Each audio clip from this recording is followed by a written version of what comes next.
ஒன்றிய பாஜக அரசு தமிழ்நாட்டு மீனவர்களை தொடர்ந்து வஞ்சித்து வருவதாக தமிழ்நாடு மீனவர் நலவாரிய தலைவர் ஜோசப் ஸ்டாலின் குற்றம் சாட்டியுள்ளார். திருவள்ளூர் மாவட்டம் பழவேற்காட்டில் மீன்வளத்துறை மற்றும் மீனவர் நலத்துறை சார்பில் மீனவர் நலவாரிய சிறப்பு முகாம் நடைபெற்றது.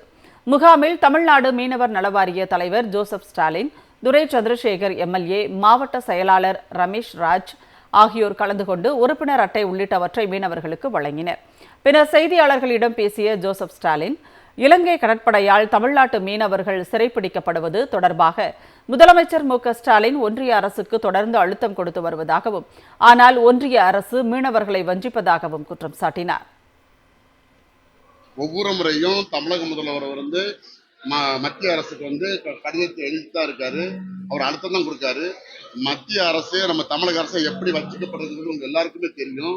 எந்த ஒரு மக்கள் பாதிக்கப்படுறாங்கன்னா அவர் முதலமைச்சர் அவர் ஒரு கேட்க தான் முடியும். இப்போ நம்ம ஒரு மாநிலத்தில் ஒரு மாநில முதலமைச்சராக இருக்காங்க. சென்ட்ரல் கவர்மெண்ட் இருக்கும்போது அதோட அழுத்தத்தை நம்ம கொடுத்துட்டு இருக்கோம், தொடர்ந்து கொடுத்துட்டு இருக்கோம். அதுக்கு ஒரு நிரந்தர தீர்வு நமக்கு கண்டிப்பாக வேணும். அது நிச்சயமா வருங்காலத்தில் கிடைக்குங்கிற நம்பிக்கை எனக்கு இருக்கு. ஒன்றிய பாஜக அரசு தமிழ்நாட்டு மீனவர்களை தொடர்ந்து வஞ்சித்து வருவதாக தமிழ்நாடு மீனவர் நலவாரிய தலைவர் ஜோசப் ஸ்டாலின் குற்றம் சாட்டியுள்ளார். திருவள்ளூர் மாவட்டம் பழவேற்காட்டில் மீன்வளத்துறை மற்றும் மீனவர் நலத்துறை சார்பில் மீனவர் நலவாரிய சிறப்பு முகாம் நடைபெற்றது. முகாமில் தமிழ்நாடு மீனவர் நலவாரிய தலைவர் ஜோசப் ஸ்டாலின், துரை சந்திரசேகர் எம்எல்ஏ, மாவட்ட செயலாளர் ரமேஷ் ராஜ் ஆகியோர் கலந்து கொண்டு உறுப்பினர் அட்டை உள்ளிட்டவற்றை மீனவர்களுக்கு வழங்கினர்.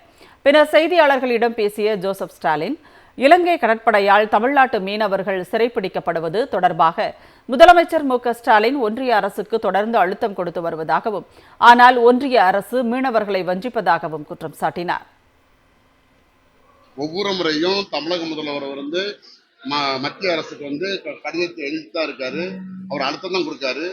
மத்திய அரசு நம்ம தமிழக அரசை எப்படி வஞ்சிக்கப்படுறது உங்க எல்லாருக்குமே தெரியும். எந்த ஒரு மக்கள் பாதிக்கப்படுறாங்கன்னா அவர் முதலமைச்சர் அவர் ஒரு கேட்க தான் முடியும். இப்போ நம்ம ஒரு மாநிலத்தில் ஒரு மாநில முதலமைச்சராக இருக்காங்க. சென்ட்ரல் கவர்மெண்ட் இருக்கும்போது அதோட அழுத்தத்தை நம்ம கொடுத்துட்டு இருக்கோம், தொடர்ந்து கொடுத்துட்டு இருக்கோம். அதுக்கு ஒரு நிரந்தர தீர்வு நமக்கு கண்டிப்பாக வேணும். அது நிச்சயமா வருங்காலத்தில் கிடைக்குங்கிற நம்பிக்கை எனக்கு இருக்கு.